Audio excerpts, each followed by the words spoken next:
For years, Dorit Kemsley's wardrobe was treated as aspirational.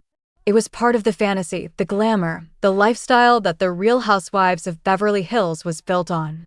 But in May 2026, court documents revealed what was actually hiding behind those designer labels. A financial catastrophe so severe that it's threatening to take her house, her family stability, and what's left of her reputation down with it. According to filings obtained by TMZ and Page 6, Dorit's estranged husband, PK Kemsley, has accused her of spending nearly $1 million on luxury fashion and accessories over a 14-month period between December 2024 and Snort's March 2026. During that same period, according to PK's legal team, Dorit allegedly failed to make a single mortgage payment on their $6 million Encino mansion. Not one. The home is now in foreclosure. Default notices have been filed. The house where her two children, Jagger 12 and Phoenix 10, live is days away from being auctioned off. And the woman who lives there allegedly spent almost $1 million on clothes while the roof over her kids' heads was being ripped away by unpaid bills.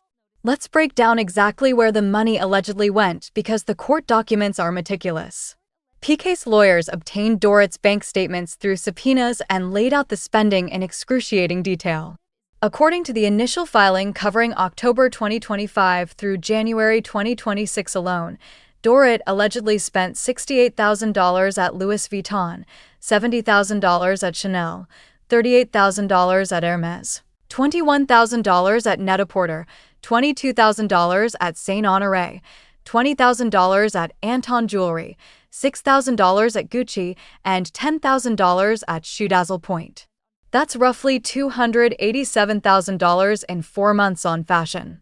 But the broader filing paints an even uglier picture. Over the full 14-month period, PK claims Dorit's total wardrobe-related spending hit $995,270, nearly $1 million on clothes, while her house was going into foreclosure. And it gets worse. According to the court documents, PK claims that Dorit had access to approximately $3.5 million during this same period. His legal team alleges that 79% of that money went toward personal lifestyle costs, clothing, travel, and glam. Not the mortgage, not the utilities, not the children's expenses, personal spending. Meanwhile, PK claims he had about $4.5 million in total funds and used 41% on family expenses. The imbalance, according to his filings, is staggering. Now, some people might hear those numbers and think, okay, but these are wealthy people. $1 million on clothes sounds insane to normal people, but maybe it's normal for someone in her world. And that's a fair point. Except for one critical detail. The house was going into foreclosure while this spending was happening. Default notices were filed by lenders in January 2026. The outstanding balance was $842,376. That's the amount that would have kept the house out of foreclosure. Dorit allegedly spent more than that on fashion in the same time frame. She could have saved her house. She chose Chanel instead. PK moved out of the Encino mansion after the couple separated in May 2024. According to his filings, he continued to cover approximately 90% of the family's expenses even after leaving, including the mortgage, household costs, and most expenses tied to the children. But at some point, he says he stopped. His reason, according to court documents, was that Dorit's unchecked personal spending had become unsustainable, and he was no longer willing to fund both the family's needs and her luxury lifestyle simultaneously. PK claims he spent over a year trying to avoid foreclosure. He says he shared financial records, accounting documents, emails, and lender communications with Dorit. He proposed solutions. He suggested selling the home and temporarily relocating Dorit and the children to his nearby residence while he covered expenses. He says every proposal was rejected. Dorit's legal team tells a very different story. In an April 2026 filing, her attorney stated that Dorit has always been agreeable to placing the house on the market as long as reasonable protections are in place. They accused PK of using the foreclosure threat as a weapon, claiming he readily admits he can pay the mortgage but simply does not want to do so because he wants to starve out his spouse to force the sale of the home where his children live. The filing described PK's behavior as intentional financial gamesmanship that has placed Dorit and the children in a constant state of uncertainty by design.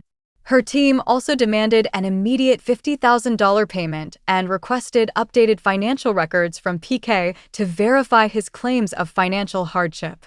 In her most recent filing obtained by People magazine just this week, Dorit doubled down on her position. Her attorney argued that there is no real risk of foreclosure and that PK has ample ability to honor his financial obligations, including making timely payments of the mortgages. Dorit claims she's not against selling the house.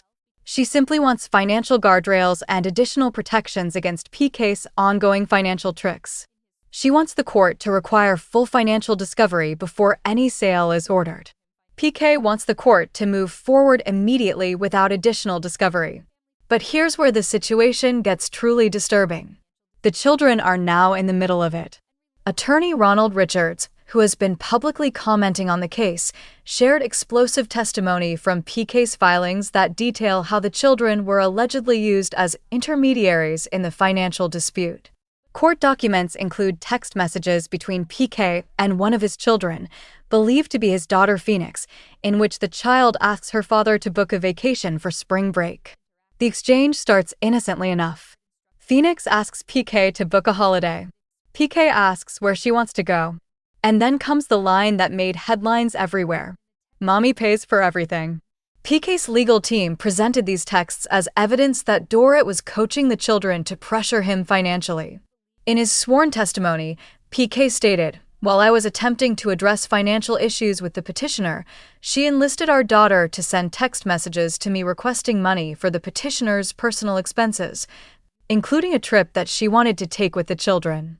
He continued, "Our daughter was clearly distraught and expressed that I should pay for their trip over spring vacation, given that her mother pays for everything.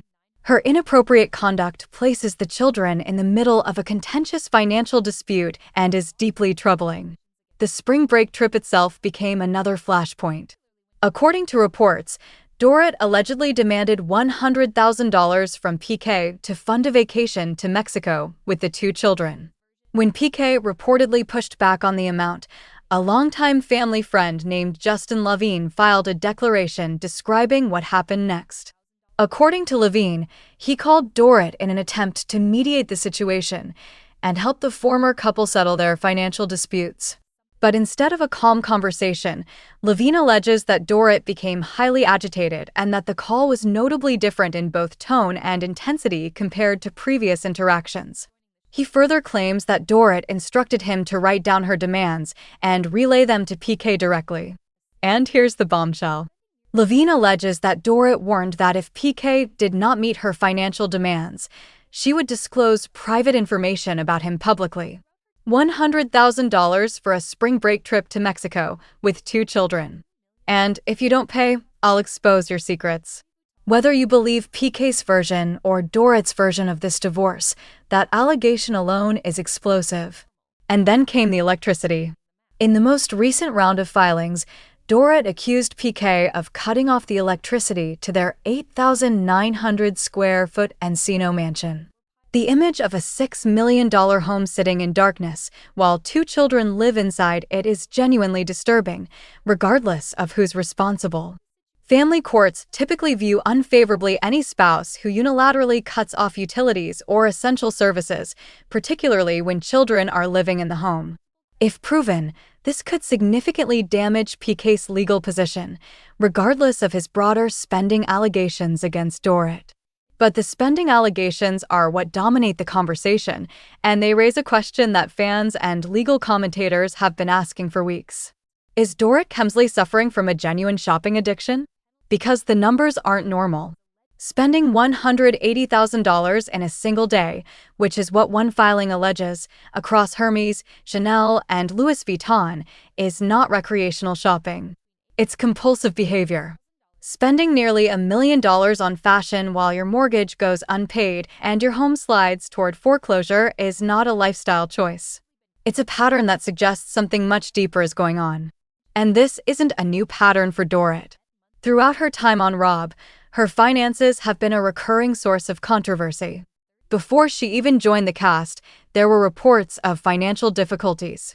PK had declared bankruptcy in the UK in 2012 over gambling debts reportedly exceeding £2 million. After joining the show, both Dorit and PK faced lawsuits and financial disputes that cast doubt on the lavish lifestyle they were projecting on camera. In season 12, their co-stars started questioning the math. Sutton Stracke accused Dorit of pretending to have fancy clothes while owing money elsewhere.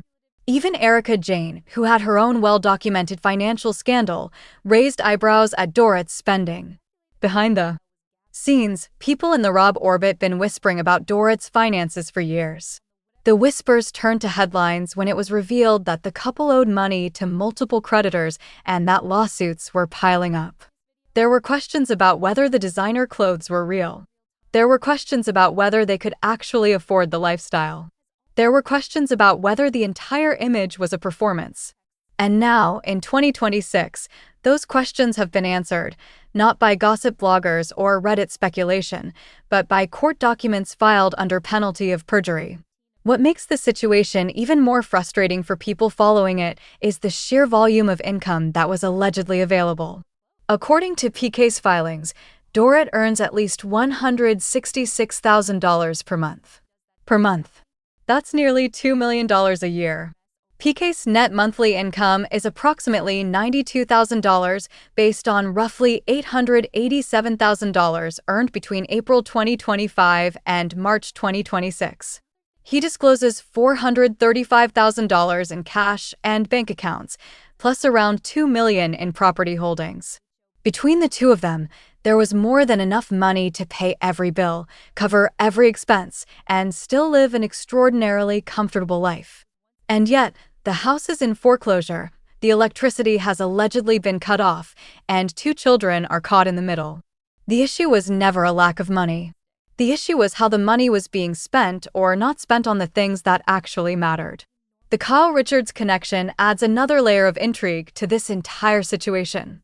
As we covered in a previous video, Kyle and Dorit were supposedly best friends for years on RHOBH, but their friendship has completely fallen apart during season 15, with Dorit accusing Kyle of sending manipulative text messages before the reunion, and Kyle being exposed for texting PK behind Dorit's back.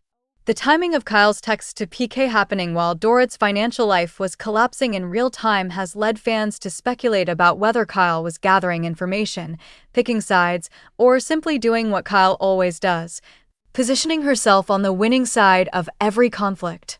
Whatever her motives, the friendship is over. And Dorit, who is losing her house, losing her marriage, and losing her financial stability, has also lost the one castmate she thought she could count on. The timing of all of this couldn't be worse for Dorit professionally. Season 15 of RHOBH has been airing throughout this financial meltdown, which means the audience is watching Dorit on television, presumably wearing tens of thousands of dollars worth of fashion, while simultaneously reading headlines about her house being foreclosed. The disconnect between the on-screen fantasy and the off-screen reality is jarring. It's one thing to project wealth on a reality show. Every housewife does that to some degree. It's another thing entirely to project wealth while your children's home is being auctioned off because you allegedly chose Hermes over the mortgage. And let's not forget that this is the same house where Dorit was the victim of a terrifying home invasion in October 2021. Armed intruders broke into the Encino mansion while Dorit and her children were sleeping. She was held at gunpoint while the robbers ransacked the property, stealing over $100,000 worth of handbags and jewelry. At the time, the incident generated enormous sympathy for Dorit. She appeared on RHOBH visibly traumatized, and the audience rallied behind her. But now, just 5 years later, the same house that was once a crime scene is becoming a financial crime scene of a very different kind. The irony of having your designer bags stolen by armed robbers in 2021 and then spending $1 million replacing them while your mortgage goes unpaid in 2026 is almost too on the nose. It's the kind of detail that, if you put it in a scripted show, people would say it was too unrealistic. Bravo's role in all of this is also worth examining. The network has profited enormously from Dorit's fashion image. Her wardrobe has been a selling point of RHOBH for years. Bravo never questioned where the money was coming from. Bravo never suggested that maybe the spending was excessive. Bravo aired confessional after confessional of Dorit dressed in head-to-toe couture because it reinforced the fantasy that the show was selling. And now that the fantasy has collapsed under the weight of court documents and foreclosure notices, Bravo gets to film that collapse too. They profit from the rise, and they profit from the fall. That's the Real Housewives business model, and Dorit is its latest casualty. PK has not escaped scrutiny either. His decision to stop paying the mortgage while the children were still living in the home has drawn significant criticism. Regardless of what Dorit was spending, critics argue that PK had a responsibility to ensure his children's housing was secure. His claim that he was trying to force a sale by creating urgency doesn't sit well with people who see it as using the children's stability as leverage in a financial dispute. And the fact that he was photographed kissing former Amazing Race contestant Shauna Wall just one day before Dorit filed for divorce in April 2025 didn't help his public image. He has since moved on with creative executive Tatiana Karkalova, a relationship that sources say started as friends and things evolved. But ultimately, the court documents tell a story that's impossible to spin in Dorit's favor. $995,000 on fashion in 14 months. 0 mortgage payments during the same period. Default notices filed. Foreclosure looming. Children allegedly used as intermediaries to demand money. Alleged threats to expose private information if financial demands aren't met. A company suspended by the Franchise Tax Board. And an 8,900 square foot mansion sitting in darkness because nobody is paying the electricity bill. The Dorit Kemsley financial saga is not just a messy celebrity divorce. It's a case study in what happens when the performance of wealth becomes more important than actual financial stability. For years, Dorit's entire identity on RHOBH was built around fashion. It was who she was. It was her value proposition to the audience and to Bravo. And now that identity is destroying her. Because when you've built your entire self-image around shopping and you find yourself in a financial crisis, the compulsion doesn't stop just because the money runs out. The shopping continues. The bills don't get paid and the house falls down. What's most heartbreaking about this entire situation is that 2 children are in the middle of it. Jagger and Phoenix didn't ask for any of this. They didn't ask for their father to stop paying the mortgage. They didn't ask for their mother to allegedly spend $1 million on clothes while the lights were being shut off. They didn't ask to be used as messengers in a financial war between 2 adults who are supposed to be protecting them. And, snorts, they certainly didn't ask for their family's most painful moments to be dissected on TMZ, Page 6, and every Bravo fan account on the internet. A judge has not yet ruled on PK's request to force an immediate sale of the home. The legal process could take weeks or months, but with foreclosure notices filed and the property carrying over $6 million in combined mortgage debt, the situation may reach a breaking point before any formal ruling is issued. And regardless of what the court decides, the damage to Dorit's reputation is already done. The court documents are public. The spending breakdowns are public. The text messages with the children are public. And the image of a Real Housewife of Beverly Hills spending nearly $1 million on designer fashion while her children's home collapses around them is an image that no amount of Chanel can make look good. This is what happens when the fantasy meets reality. When the Instagram grid meets the court filing. When the confessional outfit meets the foreclosure notice. Dorit Kemsley spent 14 seasons on the Real Housewives of Beverly Hills selling the dream that she had it all. The husband, the house, the wardrobe, the lifestyle. And in 2026, we're finding out that the dream was financed on borrowed time, borrowed money, and a shopping addiction that nobody could stop. Drop a comment and let us know whose side you're on. Is PK playing financial games with his children's stability, or is Dorit spending the real problem? Like, subscribe, and we'll see you in the next one.